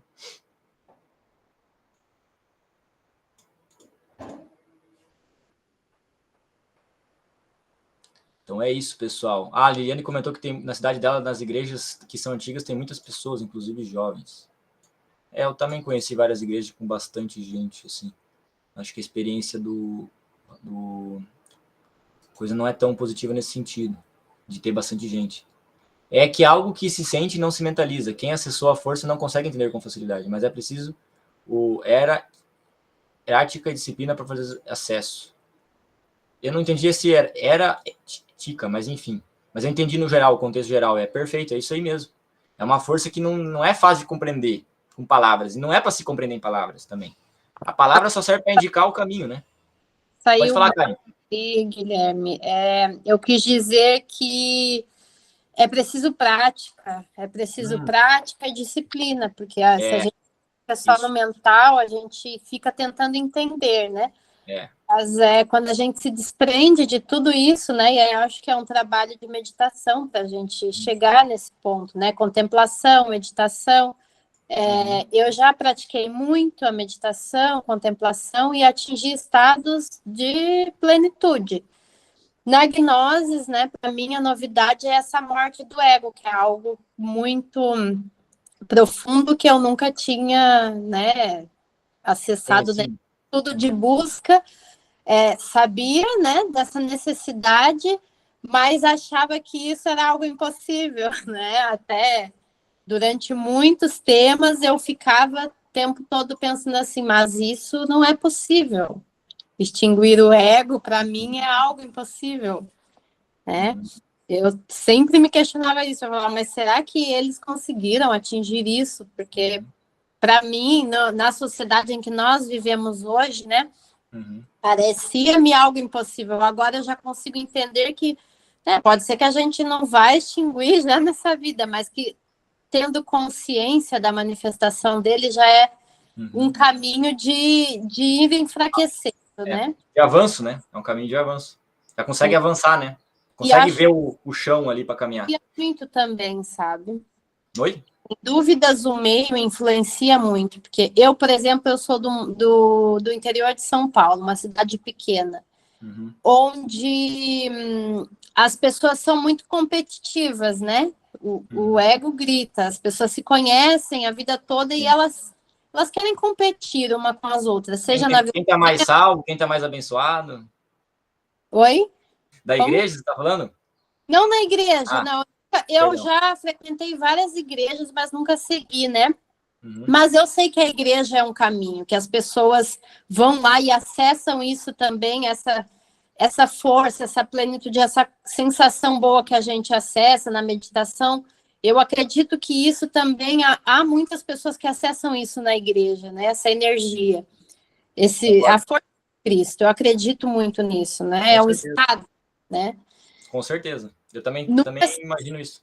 Mas já participei, sim, de reuniões em igrejas onde quando entende-se a palavra que está sendo dita ali, sente-se aquilo, faz muito sentido, sim. Acho que também é o caminho, né? Não tem feminino. Isso aí, mas, bacana, cara. Enfim, acho que o meio influencia bastante, porque no ego, né? Tô falando da questão do ego. Eu vindo do interior, de uma cidade pequena, onde as pessoas são competitivas, assim, o melhor carro, a melhor roupa, enfim, quem estuda isso, quem estuda aquilo, diplomas, certificados, qualificações, as pessoas parecem que estão sempre competindo. E eu já tive a oportunidade de sair desse meio sozinha, sem a minha família, sem amigos e sem nada.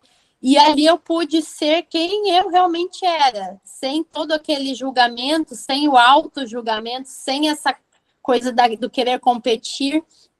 E aí é quando fica um pouco mais fácil da gente conseguir, né, acessar outras coisas e ter outras percepções, né?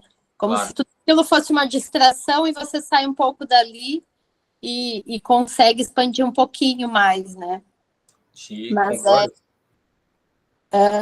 relativamente ao que o Francisco falou, né, sobre as igrejas, a Liliane também falou. Não sei se é aqui, mas no Brasil tem igrejas que estão lotadíssimas, né? Tem muita igreja evangélica, principalmente, e a gente até vê, né, as igrejas, caramba, tem igrejas que são...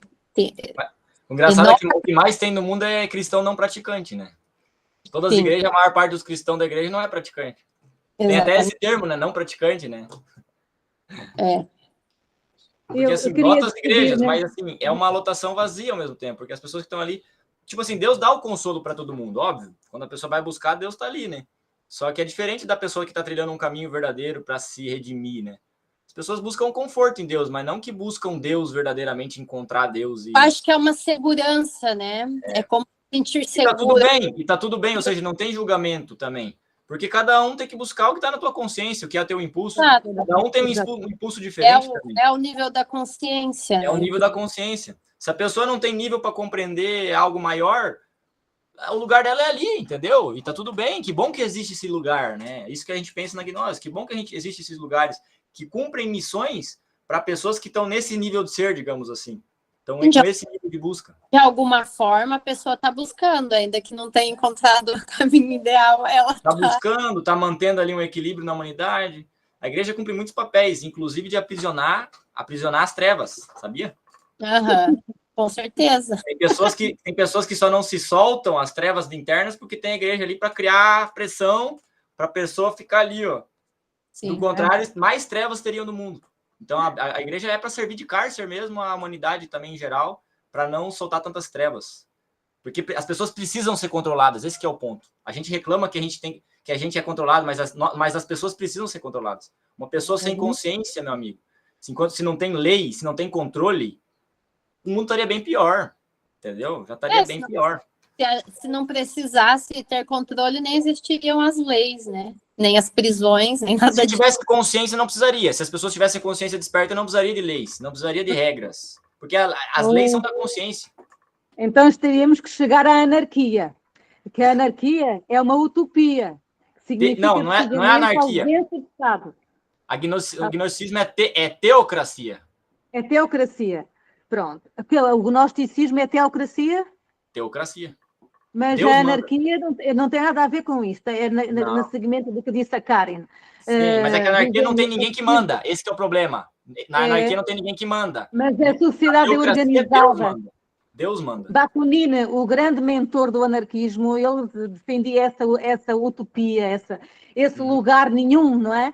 Em que as pessoas respeitavam-se de tal maneira e ao livre-arbítrio, construíam a sociedade para viver nela em paz.